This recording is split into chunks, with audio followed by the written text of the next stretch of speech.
In episode number 435 of the Reasons I'm Broke podcast, we cover HBO Max finally making its way to Roku. We also have the future of TMNT, The Last Ronin. First issue did incredibly well. Of course, it wasn't just going to be limited to just the mini. And our comic book highlight as chosen by you is Detective Comics number 1031. All of this and so much more on today's show.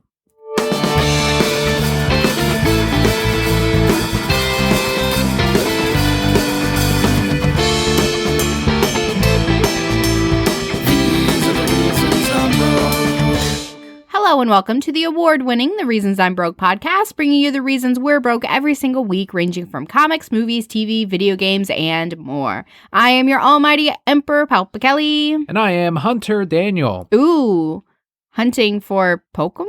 That's very dark. Well, have you read the manga? Have you seen the original? I thought you were a Gen 1er. Yeah, just like a video game Gen 1er. They eat slowpoke tails. I gotta hunt those guys down. No, that's so sad. I thought we were just collecting them. I thought they shed them like lizard tails and then they just grow back. No, not quite. Well, this show just got dark. For those of you new to the podcast, the way we format it is first we go through some news. We head into our Patreon shoutouts of the week. Then our comic book highlight as voted on by you. And finally, we end it with the Brocat block, which is what Kelli and I have been doing this week.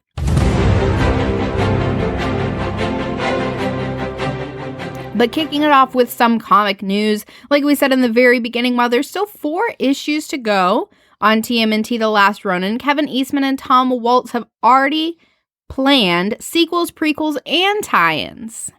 In an interview with co-writer Tom Waltz on Newsarama, he said, quote, "Not gonna lie, Kevin and I are already talking about this very thing. It's like 2011 all over again. We started a new TMNT universe and we are psyched up, motivated, and itching to do more given the chance," end quote. The first issue was extremely successful. We talked about on the show how much we really enjoyed it, but others did as well, and it sold 150,000 issues. TMNT number 2 for The Last Ronin is set to release on January 27th, 2021.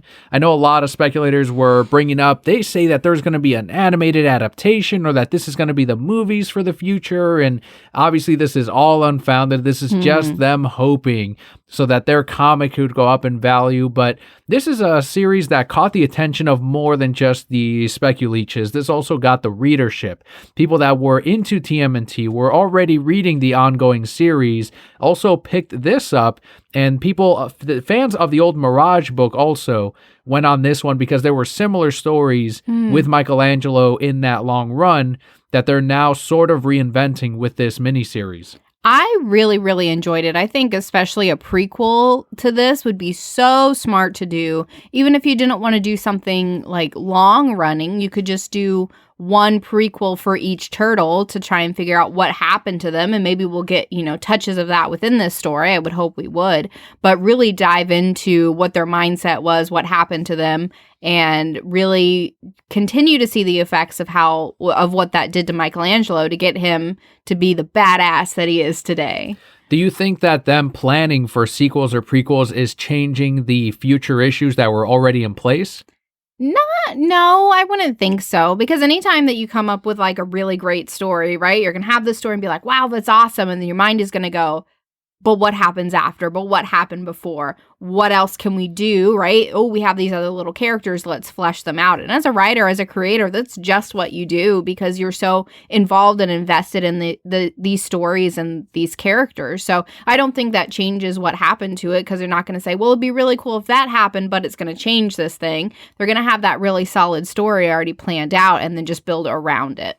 In the same interview, they did compare this to The Dark Knight Returns, which my prediction was that it was going to end like that, in which the last Ronin created his own or found his own brand new family. Your prediction was still that the last turtle is going to die by the end of the series. Now, with them announcing sequels, prequels, and everything around it, do you still subscribe to there being no more turtles by the end of the final issue? Did I ever say no more turtles? I just said no more Michelangelo. All right, so the 3 are dead and there's no more Mikey. So I guess, who was it? Who's the black banded turtle?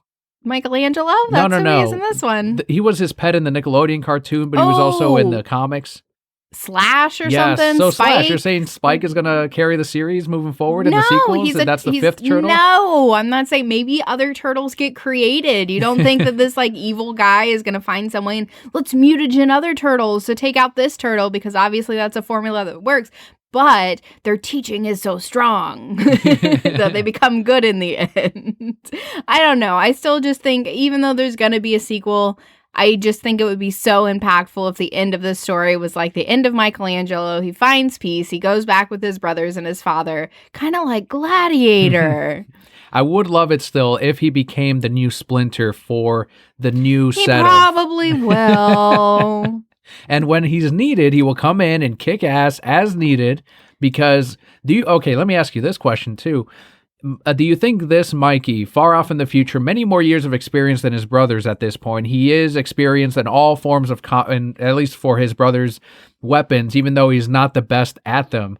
Do you think he is now more skilled than all of his brothers ever were? Do you think he is maybe getting on that level of Splinter? Not quite there yet, but is he now more skilled than all his brothers? Of course he is. He would have to be. Yeah. And we don't know at what point, his brothers were gone. It's at least a decade, right? So you're thinking they were, I don't know, how long do turtles live? A long time, long ass time. But you're thinking, he has at least a decade more training with all these weapons, right? Not just his own, because very rarely did we ever see the turtles mix it up and use each other's weapons anyway. Mm-hmm. So yeah, he's definitely more skilled than all of them. And yes, he probably will become the next Splinter. Okay, I will admit it. But it would just be so powerful if he just... The last scene is just him with his brothers in that nice light heaven that turtles go to. Turtle heaven. Turtle heaven with all the bright colors, and he doesn't have to wear his mask, and he can just be with his family again.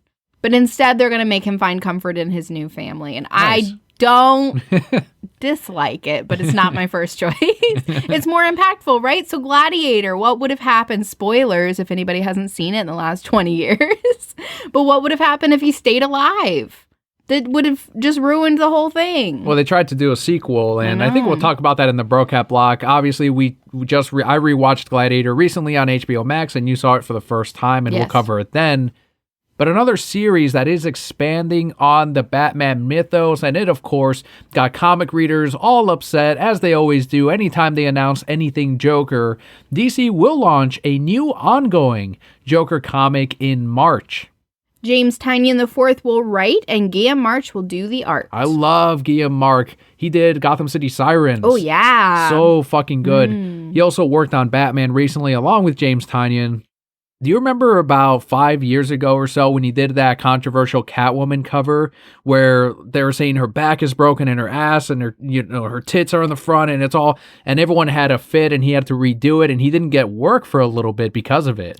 I was about to say I don't remember anything past last week, but I do remember that. Yeah, I do definitely. And like people were trying to do and you just can't. Yes, right. I do. Yeah, remember. And I remember I'm like, come on, it's Guillaume March. He's amazing. He's an incredible just artist. Let him do what Jesus he wants. Christ. I am glad that he came back to DC and he's doing more work. And it sounds like all of the angry, whatever we called them at the time, they weren't wokes at the time. But it's like these people don't read the comics anyway. Why are they so upset? And they haven't noticed that Guillaume March is back, or they got over it, or they were never reading him in the first place. Yeah, because they just don't remember his name. So there we go. He does an incredible Joker. He does an incredible everything. So I'm glad to see him on this Except ongoing. Catwoman. He does a great Catwoman too. I love it. He did, I believe it was him that did that Catwoman series where they're making love, and it's featured in the articles now with Batman and the Wedding and Batman Catwoman with Tom King. They're bringing back that sex scene and talking about how that did happen. Yes. And then you were not about it? No, it wasn't the rooftop. They were, I think you might be right. Maybe it was the rooftop. Yeah, it was like the first one. It was like a 2-page spread or something like that. And you were like, this was unneeded. And I was like, this was everything.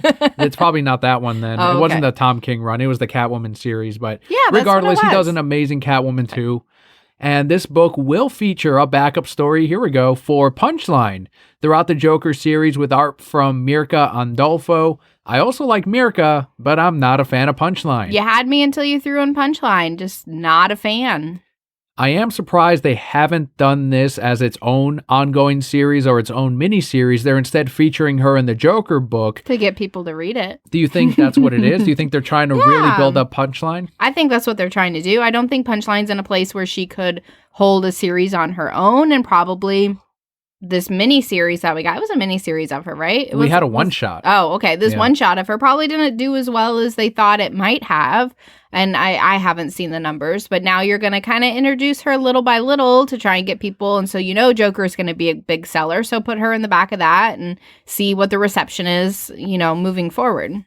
With the backup story in every issue, from what I understand, every book is going to be 40 pages long, and the price, I believe, is $4.99. So they're, once again, yes, they're giving you more pages, but that's one thing that I'm personally bothered by, because it's going to sell, it's going to do great, and comic shops are going to make money. But as a reader, I don't necessarily want that Punchline backup story in my Joker book. I paid to have a Joker book, and now I'm getting this extra content that I'm still paying for, and it is unwanted extra content. If you want to throw in backup stories of the Joker and just do extra non-consequential stories, then that's fine, because it's all still Joker material. Kind of like if you were to do an annual, it would still be shitty because I wouldn't want that extra content, but at least it's still themed to the Joker. But by throwing in Punchline, as you said, they are trying to build up this character. That's really the move here. They're trying to punch up the price. But I see what you did. As punch a reader, up the price. As a fan, I don't want it. And if they were smart, what they would do is have all these backup stories have Joker in them. So you get Punchline and Joker, and now you don't feel quite as, I guess, gypped would be the word, in having to have this other story. But at the same time, like, you say that, and they're going to go, but are you going to buy it, Daniel? And you say, well, yeah. And then they just throw up their hands and like, yeah, of course you are. Right. That's true. So from a business standpoint, it makes perfect sense. You're going to throw her in the back of that or a Batman and bump it up $1, and you're still going to make just as many sales. Nobody's going to go, well, I'm not going to pay this extra $1 because you're only bumping it up because you threw in Punchline, who I don't care about. The same type of comments showed up. I mentioned the readers, the comment sections were upset about this series. They were saying, so you have all of these amazing characters like Green Arrow, and you've got Black Canary, and you've got Zatanna, but you're going to give another Batman character. The Joker just came off of all of these Black Label books, and you're going to give him his own book instead of exploring these new, lesser-known characters? Well, first off, every DC character is a Batman character, so I'll stop you right there. It really is the Batman universe featuring the rest of the DC universe. Correct. Secondly, were you buying those series when they were out? Because you weren't. So, yeah, of course. Same story, just every single time. They're going to print what is selling, and you're going to you bet your ass this is going to sell. All of the DC Black Label books with Joker ended up doing really well. DC goes, but are you still going to buy Joker? And they all go, well, yeah. And DC again does their little shrug like, yep. It always blows my mind when they want it's like, well, what about the Zatanna book? It's like, why? So it can get canceled in 6 issues? Right. And then you can complain that it got canceled, but you had never even bought issue 1? That always blows me the fuck away, because those people, those fans, are never the ones that are out there. Remember when Poison Ivy had her own miniseries? And it's like, all right, great, do it just as a mini. It did not blow the stands away. It did not justify her having an ongoing series. She even had that whole group, the Ivy League or whoever they were. And they still didn't make that book successful? Not at all. Oh my goodness. People just need to stop. Listen, with the world of the internet, they're always going to complain about something. Every character has its fan base, but the difference is which fan base is going to be there to support it with money, with what keeps these books going. Something that does have a strong fan base, though, at least from us, and we are very excited will continue to keep going and growing. 7 months after the service's launch, Warner Media and Roku have come to an agreement. HBO Max is now, as we speak, up and available on Roku devices. Hell yes. According to Variety, the deal gives the streaming service coverage on all major over-the-top platforms. Roku counted 46 million active user accounts as of the end of September. That is a huge get for Warner Media. You know, every time HBO would put up, HBO Max would have an ad on Facebook. If it's something I'm interested in, I always look at the comments. I may not click on the ad, but I like to see, you know, what are other people saying. And the biggest complaint was, I wish they would just put it on Roku. And I was always like, it's not HBO's fault, it's Roku's fault. But that was the biggest complaint of why people weren't signing up, is because they couldn't get it on their Roku device. So this is a huge win.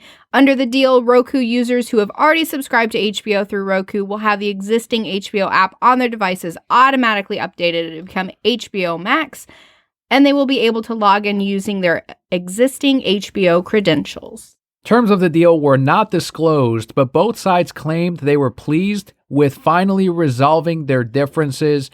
Yes, I saw those exact same comments, and the comments now are, when's it on the Fire Stick, though? Oh, and I'm my like, God. fuck Amazon, fuck you, Amazon user.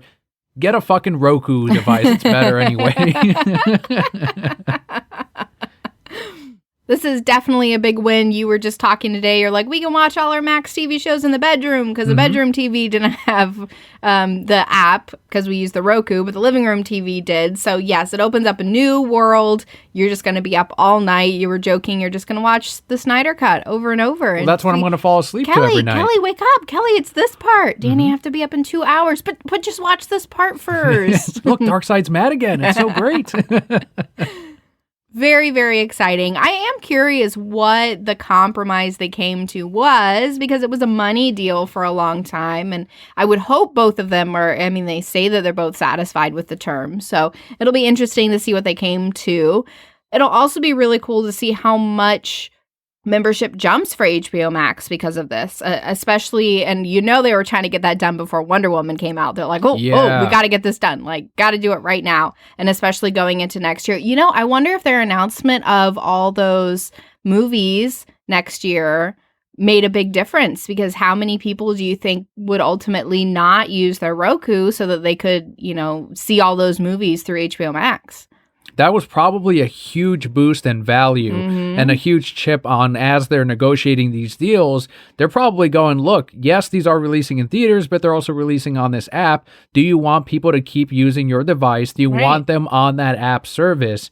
We'll feature our channel and agree to our terms, or at least work with us here. And I know for Amazon, their deal was they wanted it to be a part of the Amazon channel as opposed to having its own dedicated app, which would then give Amazon a portion of the subscription signups, which HBO Max does not want to give up, especially if this is a long-term game, which we know it is. They're not expecting to actually make a profit for several years down the line, and they don't want to split those profits at that point with someone like Amazon. You don't want to be stuck on those contracts from now until the end of time when streaming is only getting bigger. I'm just going to be for real. If we were able to get HBO Max on our bedroom TV, like, I would not have been using the Roku that we have in there either. So definitely, I think good on Roku to really keep some of those subscribers. And of course, great on HBO Max to continue to grow, especially rolling into really from Christmas in through the next year is just going to be movie after movie after movie that's really going to bring in users. Now that it is on Roku, which I think it is bigger than the Amazon Fire Stick, seems like the default is Roku for a lot of people. Well, there's a whole Roku TV. The TLCs are just Roku TVs. So that's why Dad was so sad. He's like, I can't get HBO on this TV. Well, now you can, Dad. Now you can, and it's right before the holidays as people are getting Roku devices and Roku TVs. If they're negotiating against Amazon to have it on the Fire Stick, they can now say, all right, well, we're going to be promoting that this is available on Roku and all devices, and we're not going to be promoting the Amazon Fire Stick because unfortunately we're not available there because you won't agree to our terms. I think at this point, Fire Stick is done. They're going to have to agree to what AT&T wants to do. I don't even know anybody who uses a Fire Stick. It just sounds lame. Like, Roku is like Avatar Roku, and I'm like, yeah. That's what I've always thought from the very beginning. Someone's like, I got a Roku. I'm like, Avatar Roku? Is that a character in Avatar? Or yes, that's the guy who came before Aang. Gotcha. No, He's also that. Zuko's great-grandfather or something like that. Where have you been? How do you not know these things? We're going to have to rewatch that whole series now, too. Apparently. And something that you will now be able to watch on your Roku device is Zack Snyder's Justice League. And he has just confirmed that the Snyder Cut will be rated R. He said in an interview with Entertainment Weekly, quote, "The movie is insane and so epic and is probably rated R. That's one thing I think will happen, that it will be an R-rated version for sure. We haven't heard back from the MPAA, but that's my gut," end quote. He elaborated that the scenes that may get it the R rating would be one of Batman saying fuck and several people getting hacked in half by Steppenwolf. Zack also confirmed that the Snyder Cut would release in March of 2021, so we should find out what that rating is soon. I don't think anybody will be surprised if it's not in R, or if it is an R rating. That definitely makes sense if he's just chopping people in half. It is Zack Snyder. He mainly does R-rated movies. The BVS Ultimate Cut is rated R. When you have Zack unleashed and an uncompromised version, he is going to make it R-rated. And I don't think that's a problem for AT&T or HBO Max because most of their subscribers are going to be adults. Most of the people that this is aimed at are an adult audience. This is what he was just making fun of with that reviewer or blogger who earlier this year was talking about how they don't make these movies. These are movies that they can't share with their kids or for growing generations. And that's when Zack was pretty much telling the guy, look, this is a movie for grown-ups. It's not for you. And that's the beauty of these superhero movies today, where if you want a movie for children, or if you want something simpler, if you just want to laugh, if you just want something colorful, something not at all with any depth, you have the MCU. That is there. You have Justice League. That is there. And even some DC EU movies like Shazam, that would probably fit more for as a kid's movie. And you have those there. And then you also have this option over here of the Snyderverse, which is BVS. It is the Snyder Cut. It is Man of Steel. These are films that are more than your average superhero movie. They're not there to just show you the big spectacle of a fight and then call it a day and throw it in with a bunch of jokes. This is something that as you rewatch these things, you discover more in the film. You discover all of the different parallels, which Zack especially likes to do. They're finding, even just this week, they found the painting in BVS reflects Darkseid's appearance in the history lesson scene, and they're finding already connections just from the trailer. So this is obviously not something that kids are watching and going, I wonder if that represents the mythic Greek gods. That no, they're not doing that. And this is why it's like they shouldn't have to stress about whether or not this is rated R. Absolutely. And I don't think they are. I think that the creators of these kind of films are understanding that these are films for adults, which happen to use characters. But, I would even push back. And I get that we want to have this mindset of superheroes are for kids, but they're not. How many comic books do you read where I'm like, my kid would not enjoy this? This is not something that anybody younger than an adult would really enjoy, because for the most part, that's who superheroes are marketed towards. And I get that kids gravitate towards them also. Like, I understand that. But, and you said MCU, no, show them Into the Spider-Verse. Like, show them a good superhero all right, well, movie. we're talking good then, yeah. But I do think that there are certain things that you can share with your children, and then you get them to fall in love with the characters. Then when they're older, you say, hey, let's sit down and watch this great movie. Let's watch Joker and dissect it together. Let's watch, Zack Snyder's Justice League and talk about it. Let's burn the Justice League together. And really continue to grow that together as they're older. But with anything, right, you have movies you show your kids when they're kids, and you have movies you show your kids when they're older. And why should the superhero franchise be any different than that? I don't know if you had or saw any similar reactions, but the verifieds on Twitter, Instagram, everywhere had a fit over the fact that Batman says fuck in the Snyder Cut. They were saying this is not my Batman. Oh yeah, Batman really is known for cursing up a storm and all of this stuff.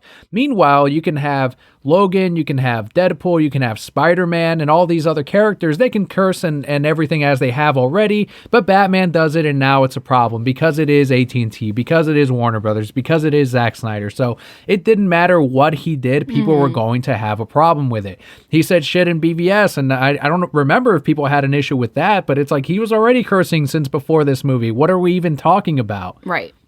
People just want to complain. Again, we're getting to that point where this is about to come out, right? We're talking March. So that's not that many months. 4 months from now? So very, very close. So all the people are going to come out of the woodwork and complain about something. The people that are saying this isn't my Batman probably weren't going to watch it anyway. Let's be real. They weren't on board with this vision. They're just going to complain about it. And at the end of the day, any free publicity is good publicity, because then maybe somebody will go, oh, Batman says fucking this? Like, let me watch it. Let me see what the big deal is. And then now you have more people watching it because of it. Because realistically, the people who are still opposed, this was never for them anyway. Sure.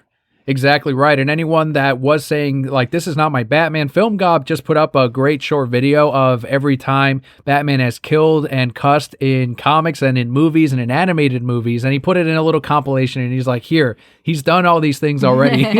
This isn't new. Well, but that wasn't my Batman that did them. No, that's the funny thing is they're championing Michael Keaton, who killed so many people. And they champion Christopher Nolan's Batman, who also killed so many people, and it's all in that Film Gob video. But again, because it's Zack Snyder, now it's a problem, and they'll just excuse all of those older things. It's so amazing how they're blatantly being hypocrites over the whole thing.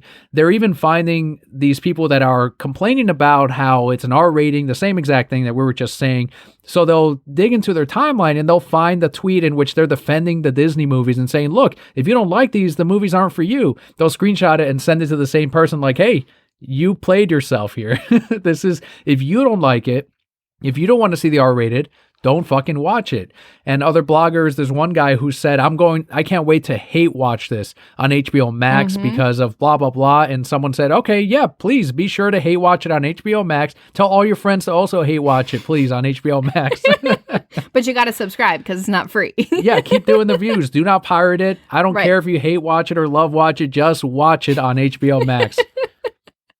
Anytime we really start diving into things like this and how people are responding through Twitter and hating certain things, even though they've defended different things in the past, blah, blah, blah, it's just so fascinating to me because I took that course and there was a whole module just on how people act different on different social media platforms. And they're always the worst on Twitter. That is what we determined.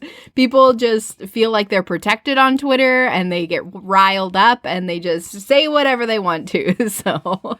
They don't count 4chan, right? Or Reddit? Because those are worse than Twitter. No, I mean, we didn't really dive into those. So out of the basic ones, right, we looked at Facebook, Instagram, Twitter, and like LinkedIn. We looked at Pinterest, different things like that. And people are always way worse. Nobody's bad on Pinterest. Everybody's just really chill. We're very happy on Pinterest. It's like a cozy kitchen. Yeah, no, I agree. Twitter is, out of those, it is the most toxic out of all of them. For sure. I don't know if it's the nature of just quickly being able to respond to someone and just the format of it, whereas on Instagram and Facebook and LinkedIn, everything else is kind of buried, whereas Twitter is just a timeline. It is literally just thoughts and opinions right there. That is all the entirety of the app. I love it, though. Twitter is my favorite one, but I definitely agree. However, fun fact, it's always easier to promote and gain followers through Instagram than Twitter. And then Pinterest is the best out of all of them, right? Pinterest is the best organically. So if you're posting paid ads, I think Instagram is the best, followed by Twitter. And then Facebook. Or no, it goes Instagram, Facebook, Twitter. But if it's organic and you're just posting whatever, Pinterest. Well, I hope you're enjoying marketing on social media with Papa Kelly and Daniel. That's what the rest of the show is going to be. That's just what it's going to be. We're going to change it from the reasons I'm broke to the reasons I'm marketing on social media. Yeah, that's right. Well, we do have one final news story, and this is, I think, the most important one out of anything we've covered recently. According to The Hollywood Reporter, via a statement from Warner Media, quote, Warner Media's investigation into the Justice League movie has concluded and remedial action has been taken, end quote. Ray Fisher responded on Twitter with, quote, there are still conversations that need to be had and resolutions that need to be found. Thank you all for your support and encouragement on this journey. We are on our way, end quote. I hope this puts to rest this idea that Ray was just somehow looking for attention, that this was positive attention for his career and not career suicide, which he has said on his own already. Like, why would I sabotage my career at this point for this if I was just lying? Like, this is not gaining me anything. And I think this very much Warner Media is saying, all right, something is coming out of this. There is action already being taken. And Ray's saying, this is the start. We're actually going to get more out of it. And we had covered how Joey Whedon's project he was taken off of that HBO Max show. And he had cited something about COVID and how difficult it was to work on the show. Well, there was another channel, I think it's Sky Network or something, that was going to back and produce a Joss Whedon project. They have since completely dropped it. So when you have multiple networks now who don't work with one another, getting rid of the same guy, that tells you something happened for sure. Something did go down. Joss Whedon's career is over, to say the least, and now it's going to fall back into everyone else that was involved in the toxic work environment that was Justice League. I'm assuming that Jeff Johns is next, especially seeing as how he has since moved on from DC, at least in certain projects, and is now working for Image. So he's no longer, I think, going to be with any of AT&T's networks. It's really great for sure. And not just that, all the people who worked in this toxic environment are kind of getting the justice and the resolution that they deserve, but hopefully that shows other people too that, hey, these things can't continue. These things aren't okay. You do have a voice. You can fight for these things and, really continue to get that justice and that great work environment for everybody. And I'm really proud of everyone who came forward to say, no, this wasn't okay. This is what happened to me. And ultimately, at the end of the day, those who did cause that, I hope that they take a look at themselves and say, you know what? Yes, I did do these things, rather than just say, oh, well, they attacked me because they didn't like me, right? And which is unfortunate that happens in a lot of cases, probably. But listen, he's getting fired from everything. And I hope that we really get the full story at some point. That's probably the most important part of what you had mentioned coming out of this, is that this does set forward a more positive work environment for anyone else, hopefully. It definitely helps, at the very least, with any actors, crew members, anyone that may or may not have been recognized, and anyone that got mistreated completely, which is what it sounds like happened here, that it was completely abusive. And I'm glad that, as Zach said on Vero, that with the Snyder Cut, he hopes to wipe out Justice League out of existence. I'm sure that, to me, sounds like it means more than just they ruined my vision, but it also means this was bad from top to bottom. The way that they came in, they took all of these actors and crew members and then verbally abused them. There's talks of people Gal Gadot getting locked in her trailer and all this terrible stuff. Actors refusing to do a lot of the lines and Joss getting really abusive over it. This is something that absolutely needs to get, as it's happening right now, it needs to get corrected. The proper action needs to continue being taken. And we need to now recognize the proper work, the one that they wanted, the vision, and get the proper recognition. And that's with the Snyder Cut. Again, this is more than just making a better version or worse. We don't know. That's not relevant. It's about getting the right people recognized. It's about literal justice in this movie industry. This is all fantastic news as it continues to unfold. Of course, we'll keep talking about it on the show, giving our thoughts and our reactions, but very, very happy. It sounds like Ray Fisher is happy with the outcome of this as well, which is what was most important. I wouldn't want them to get to a settlement, and it didn't sound like that was ever on his mind throughout all of this. It was about, getting to the bottom, and there was a brief period of time where I was worried that they were kind of brushing him off, but it sounds like somebody took charge and said, no, this is what we're going to do. We got to get there. So all really great things, and even more great is in the next 4 months, we'll get to see Zack Snyder's Justice League from our bedroom TV now, so you can wake me up every 5 minutes. Hell yeah. No, you got to say, fuck yeah, like Batman. Fuck yeah. Yeah. I saw the tweets of I don't see the problem. He had amazing lines in BVS, like, fuck you, Four Eyes. Yeah, you'll fucking bleed. And they were just redoing all the lines. Is she fucking with you? And the trolling is amazing, and I thought that was great. Oh my goodness. But something else I am grateful for is our Patreon shout-outs, and we have those for this week.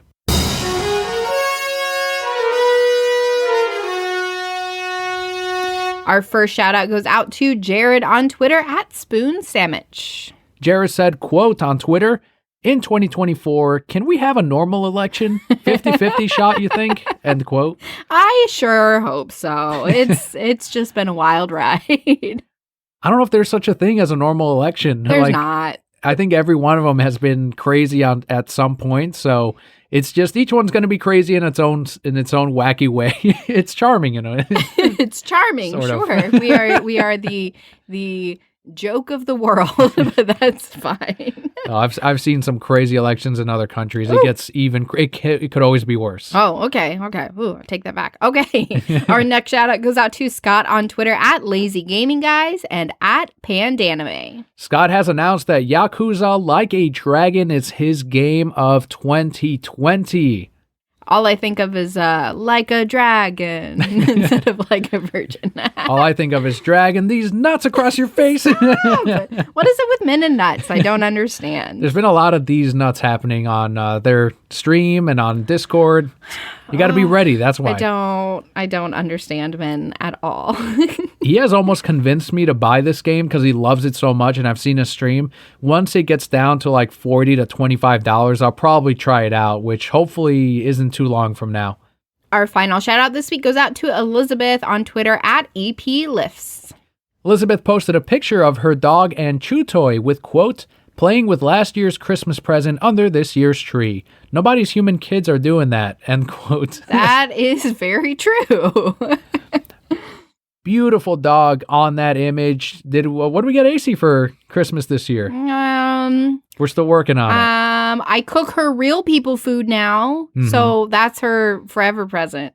I don't think AC realizes how good she has it with her food. She would turn up her nose at dry food, and it's like, Ace, you have food, literal food. You're not on the streets looking through like you see in the movies where they're going through the trash cans or begging from outside restaurants. And you're cooking her own food. Ace would never have to beg because she's so adorable. Anybody would snatch her up in a second and just be like, this is my dog. But second, yes, we used to buy her like the refrigerated dog food and she would turn her nose up at that. So now I get ground turkey and spend half an hour cooking her food every single week, and I have to pour the chicken broth on top of it, mix it with the brown rice, and she like looks at me like, really, Mom? And then she eats it. I'm like, are you kidding me? This is better than I eat. I eat goldfish off the floor. Like, what do you want from me? Oh, AC. Love dogs though, and we'll find something for her for Christmas. Yeah. In just a few days. We will. We'll get her a little something. But huge thanks once again to Elizabeth, Scott, and Jared for your Patreon support this month. If you too would like your shout out every single month for as little as $1 a month, that's just 25 cents an episode, you too could become a Patreon supporter. We also want to give a huge thanks to Jose on KingdomT-shirt.com. He helps us out with the decals at the $5 reward tier. But of course, guys, we say this every single week, especially as we get up into the holidays. People are getting new devices. Share with a friend. Take their new device, subscribe to this podcast, and let them discover the joys of Hunter Daniel and Palpa Kelly. Have them become a member of the Brocat Corps, especially if they are into the DC universe. But that does wrap up our Patreon shoutouts for the week. Now we can move into our comic book highlight as chosen by you.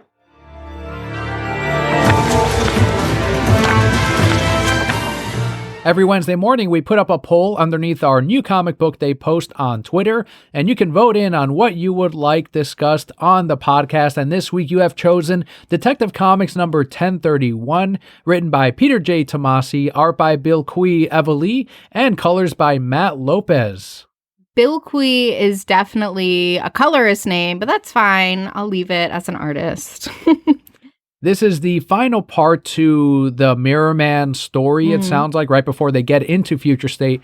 Unfortunately, Peter J. Tomasi will no longer be on Detective Comics. He might have one more issue, or this might be his very last one. Wherever Peter J. ends up going, we will absolutely be there, whether it's an independent work or even Marvel. I will read Peter J.'s books. But what did you think of this final part to the Mirror Man and what seems to be the separation between Damian and Batman?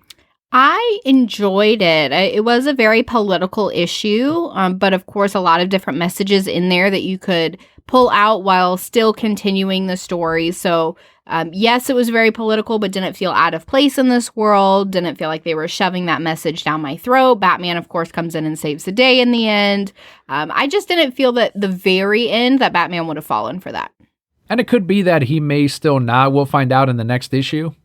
But I'm glad you brought up that it does reflect what's happening right now in the world. There are scenes of a mob getting violent and protesting and going after political leaders, and Batman and his Bat family are kind of mixed in all of it. And I didn't see it as leaning either left or right because Batman kind of just puts an end to everything. But that's one thing about comics is I know some people say that they'll read some comics to escape the world, but comics have always reflected what's happening in the world. And one of the first things I remember now is like the first appearance of Jon Stewart, and that story in its own, I think it was in the 70s, also reflected what was going on in that climate. And Neil Adams has talked about why it was so relevant to have a Black Green Lantern when he was co-created. You think on the 9/11 when that happened, and that was all over the comics, and people could easily say, no, well, I want to escape the world, and why is that now in the comics? But it's like, this has always been a thing. This has always been a reflection of what's going on.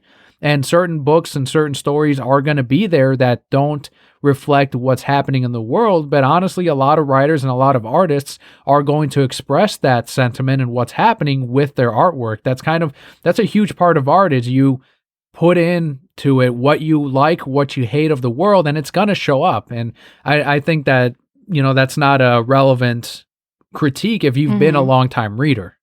Yeah, my biggest takeaway within that, so kind of the premise of the book is you have one group who's saying no more Batman, no more masks, and you got another group who was saying we need the masks because there's, keeping us safe, and they're fighting each other. And Batman pretty much at the end says it's all a fight for Gotham. It's not, no mask or yes mask. It's all a fight for Gotham, and that's what it should be about. And I thought that was a really powerful message and brought in a way where, like I said, it wasn't shoved down your throat like, oh, both these sides are wrong. They're not. They just have maybe a skewed focus or an incorrect focus where it's not about me versus you. It's about both of us versus the bigger problem. What'd you end up thinking of the Mirror Man as one of the newer villains?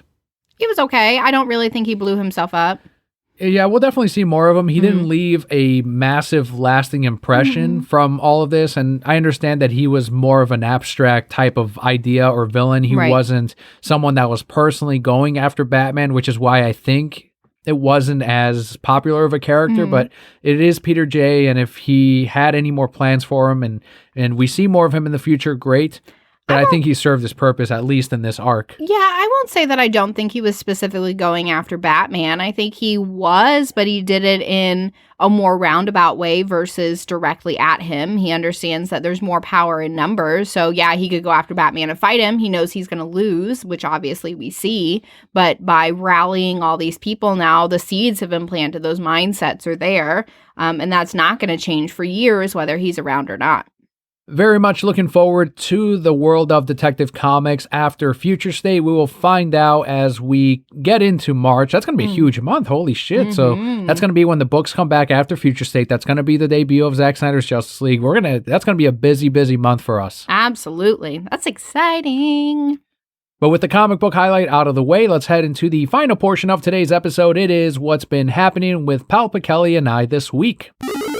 This is our Brocat block. As we roll into Christmas, obviously you are working retail. I am working in the food service industry. Is there anything? I'm sure there's craziness going on in your store. Anything you want to share from this week? I don't want to get into specifics, but yes, there have been shoplifting. There has been more Pokemon collectors getting on my nerves, and not just mine, just abusing our coworkers and myself, and it's an absolute fucking mess, and they both happen back to back. So it's a part of the season, I guess, or it's just that time of the year, or it just happened to be an unlucky set of couple of days. But it doesn't help, I guess, with the future rush, but I kind of just take it in as it's a part of the season. It is what it is. It's still a slower Christmas season than previous years, but it's fucking 2020. We're in the middle of a pandemic. That's to be expected. We're rushing to get the last couple of gifts all finished, and we've had done for months, but these are for our friends and family members, mainly our family members that won't tell us specifically like, this is what I would like for the holidays. And I'm guilty of it as well, so I totally get it. Yeah, you are. I've asked you 14 times. So I think we're going to get a lot of that shopping done this week. Well, we're going to try to. We have to. Yeah. We have to. There's no more time. Well, there's no have to. Here's your late fucking Christmas present. It's January. Merry Christmas. You know, I think some of the presents will arrive in January. Well, there you go. Have you had any Christmas craziness? Christmas craziness with Kelli. I mean, there is always Christmas craziness. We are definitely not our busiest week, but still definitely very busy as people continue to do that last minute shopping. You know, I'm really just for myself and my team trying to go into it with a mindset with, you know, we're busier, people are unhappy, and really trying to realize that this year in particular, so many people can't be with their family. They can't travel. Their family can't travel. You know, I have a few coworkers that are spending Christmas alone because half their family, you know, their family can travel to see the rest of their family, but they can't because of restrictions and needing to come back to work and all that kind of stuff. So definitely going into every day with a mindset of, yeah, if somebody's pissed off at me, there's probably something else going on outside, right? We do the best that we can, but try to face those situations with grace. Because then that keeps me from getting upset because it's not, they're taking it out on me, but they're not mad at me. It's not my fault. It's whatever's going on outside and I just happen to be a byproduct. Is it right? No, but I'm trying to go into this year with a little more grace and understanding, especially given the climate and what's happening with people, for sure. So yeah, that's just something that we're really focusing on. I'm trying to focus on myself more because I don't take time for myself ever. So, you know, what does that look like for me in this crazy time that we're in now that I don't have school, but still have other things on my plate? But how can I rearrange? And even if it's, you know, getting over the guilt of putting on TV for Leo for 30 minutes so that I can work out for 30 minutes, that's still great for my mental health just to take that time. So that's kind of where I am, definitely trying to get, you know, presents done. I ordered some presents and they said could be delivered between the 23rd and the 2nd. And I'm like, well, we hope it's the 23rd. But one thing that I have done, and it's actually like saved me so much time, I've actually invested in a meal delivery kit again and also grocery delivery as well. So it does cost us a little bit more money, but I am not having to face the crowds. I know that I have, you know, great quality meals that you enjoy because it's something different every single night instead of me like, here's some pasta with sauce. Enjoy. But that's taken kind of a load off my mind and made this holiday season a little bit easier because it's one less thing that I have to worry about. You know, I'm taking 15 minutes to order groceries and it shows up the next morning versus the 2 hours it would take me to try and combat the crowds and go through that way. And then I always forget something. Or packing up Leo and then, or dropping him out. Like either way, it's going to take like an extra 30 minutes at least just on that alone. So that's what I've been facing. It was a pretty great week overall. Feeling pretty awesome. We got a little cold snap coming through Florida again, which is nice. Only for 2 days this time instead of a week. By the end of the week for the last one, I was like, what is this, Antarctica? Where am I? It's like 50 degrees. It was 60, okay? I'm born and raised here. Just give me... You know what happened? Something happened with like one of my meal kits. So I reached out to them and they have like a text message thing. and I was talking to the person and they're like, okay, let me look that up for you. And I thought that would be it. And this was through HelloFresh. And they go, so what about that weather in Florida? And I was like, yeah, it's really cold. and we were going back and forth and they were talking about something up north and they go, yeah, I'm sure everybody from up north thinks we're weather babies. And I'm like, that's what my husband calls it. It was the wildest thing. It was fantastic service. Really, really appreciated that for sure.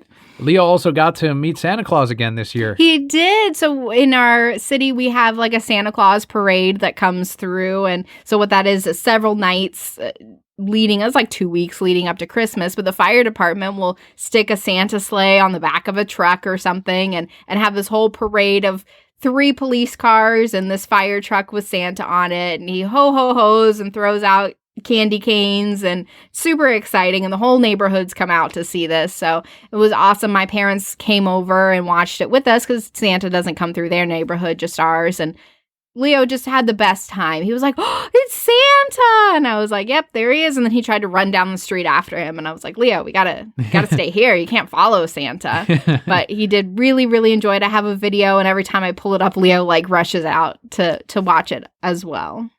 Well, there it is, everyone. A little bit of a shorter episode, but the news was really rich this week. And as we end the end of the year, we are gonna news outlets start closing. We don't get as many news stories heading our way, but you will still have another episode of the Reasons I'm Broke podcast to keep you company throughout Christmas and the new year. To keep you toasty. That's right, especially if you are up north where you have to gain degrees to get to zero. That is true coldness. That doesn't compute. I don't understand that.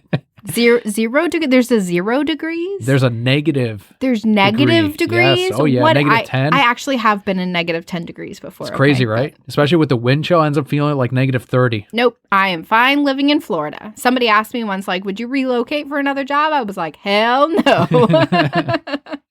But Broke at Core, I've been Hunter Daniel. And I'm Emperor Palpa Kelli. And Broke at Core, once again, all will be well.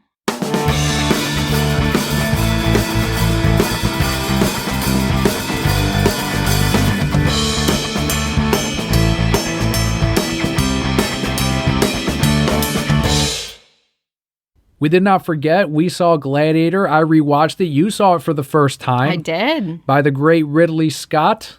This is, as you discovered, Pirates of the Caribbean. Or I guess Gladiator is Pirates. Pirates is Gladiator. It's the fucking soundtrack. You pointed it out immediately. We both realized it. The Pirates song is the Gladiator song. And it was hard for me to mentally wrap my head around it, but yeah, it's the opposite. It was pretty interesting because they started playing and I'm like, what did they do? And then I looked it up and it's the same two composers. And I'm like, you lazy assholes. You just sat around and they're like, let's just do this again. It's been 10 years. Nobody will know. And they just did it again. So it was fine. It was just, it really pulled me out of the movie at so many points because I was like, okay, where's Jack Sparrow? Yeah. We kept pretending that there were suddenly going to be pirates, or we kept putting in jokes or lines from Pirates into the Gladiator movie. Absolutely. We also inserted mages. Yeah. Some magic in there. So overall, I really enjoyed the movie. I thought Joaquin was fantastic, as always. It was a great story. Like I said, I really enjoyed the ending. I don't think it would have been as fulfilling if he hadn't gotten to go see his family there at the very end of it. But I just felt so bad for this poor guy's life. Like, the whole thing was just shit. Mm-hmm. Just let him go home. Why is the Emperor got to be cuckoo bananas? The one part that I rewatching it, and it is an amazing movie, but the one thing that I realized this time around is that they show him not wanting any part of the fight, and then suddenly when they get into the Colosseum, he's there hacking people up and everything. I would have liked one scene in which maybe he tells or we're told or we're shown that he has come around to, all right, now I need vengeance. I need to go after the Emperor. Although I don't know if he had any way of getting there. He was a slave. He didn't know that he was going to get back to his, what was it, Greece, the main city of Greece, to the Colosseum to see the Emperor Rome. again. Yeah. So that's where I was lost a little bit. But what's his name? Pontius Pilate or whatever. I don't remember Proximo? his name. Proximo. Pontius Pilate's the guy who killed Jesus. Oh. So, anyway, Proximo told him at one point, like, I used to be just like you, and I got so good that I met the Emperor. I got to meet the king. Maybe if you're great too, you'll get to see him also. And that's when he's like, okay, this will get me to where I need to go. So yeah, he didn't 100% know, but the other answer is just die in the Colosseum, or maybe work really hard and get to go, and get to meet the Emperor and get your vengeance then. I love the trivia behind this movie because it had so much that was back and forth on, so much going against it. The actor that played Proximo ended up passing away while filming the movie due to alcoholism, or a heart attack from his alcoholism, and they had to redo some scenes because of that using CGI. And then I guess Joaquin was still relatively, young and not really as set in his confident in his acting, where they were making fun of, he gained weight while he was filming and they were making fun of him. And he got mad and he's like, well, you don't think the Emperor would gain weight once you reach this? But then he stopped eating for a couple of weeks completely. You can't do that. And I'm like, that sounds like Joaquin. That does sound like Joaquin. He would. He would do that. So overall, you liked the movie? Was it, I mean, it was huge when it released, and it did really well at the Oscars.